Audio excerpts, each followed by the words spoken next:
இந்த பதிவை கேட்டுக் கொண்டிருக்கும் நல்ல உள்ளங்களுக்கு உங்கள் சுவாமிநாதன் ஜோதிடரின் அன்பான வணக்கங்கள். இன்றைக்கு நம்ம யூடியூப் சேனல்ல பண கஷ்டம் தீர வேண்டுமா, வெள்ளிக்கிழமைகளில் இதை செய்யுங்கள் மக்களே என்ன என்பதை இந்த பதிவின் மூலம் தெரிந்து கொள்ளலாம். அதற்கு முன்னாடி நம்ம யூடியூப் சேனலை யாரெல்லாம் சப்ஸ்கிரைப் பண்ணுங்க, ஷேர் பண்ணுங்க, லைக் பண்ணுங்க, பதிவுக்குள்ள போயிடலாம். உங்களுக்கு இருக்கின்ற கஷ்டம் இருந்த இடம் தெரியாமல் போக வேண்டும் என்றால் இதை மட்டும் தொடர்ந்து செய்து வாருங்கள். அப்புறம் பாருங்கள், நீங்களும் கோடீஸ்வரர் தான். செல்வத்துக்குரிய மகாலட்சுமியை தொடர்ந்து 24 வெள்ளிக்கிழமைகள் வழிபட்டு வந்தால் வீட்டில் செல்வ வளம் அதிகரிக்கும். வெள்ளிக்கிழமைகளில் பெருமாள் கோவிலில் உள்ள தாயாருக்கு அபிஷேகத்திற்கு தேவையான பசும்பாலை வாங்கினால் பண வரவு உண்டாகும். பச்சை வளையல்களை தாயாருக்கு அணிவித்துவிட செல்வம் பெருகும். சுக்கிர ஓரையில் மகாலட்சுமி அஷ்டோத்திரம் சொல்லி செந்தாமரை இதழ் கொண்டு அர்ச்சிக்க தனலாபம் கிடைக்கும். இதை வெள்ளிக்கிழமைகளில் செய்ய வேண்டும். வெள்ளிக்கிழமைகளில் அரச மரத்தடி விநாயகருக்கு 11 தீபம் ஏற்றி 11 முறை வலம் வந்து வழிபட்டால் பணவரவு நிரந்தரமாகும். மேலும் மாலை நேரத்தில் பசுவிற்கு உணவளிக்க செல்வம் சேரும்.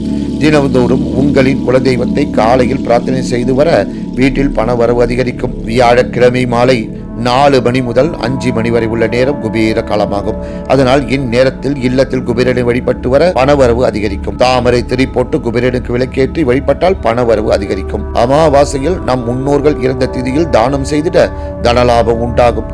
வீட்டில் திருப்பதி வெங்கடாஜலபதியுடன் பத்மாவதி தாயார் உள்ள படத்தை வைத்து வழிபட்டு வந்தால் பணவரவு அதிகரிக்கும். சுத்தமான நீரில் வாசனை திரவியம் கலந்து 2 வேளைகளிலும் லட்சுமி மந்திரம் கூறியபடி வீடு முழுவதும் தெளித்திட செல்வம் சேரும். கனகதாரா சோஸ்திரம் படிப்பது மூலமும் அவரவர் நட்சத்திர மூலிகையை பணப்பெட்டியில் வைப்பது மூலமும் பணவரவு கூடும். ஓடும் வெள்ளை குதிரை, ஜோடி கழுதை படம் ஆகியவற்றை அடிக்கடி பார்த்து வர பணவரவு அதிகமாகும். வீட்டில் வெள்ளை புறாக்களை வளர்த்தால் பண தட்டுப்பாடு நீங்கும்.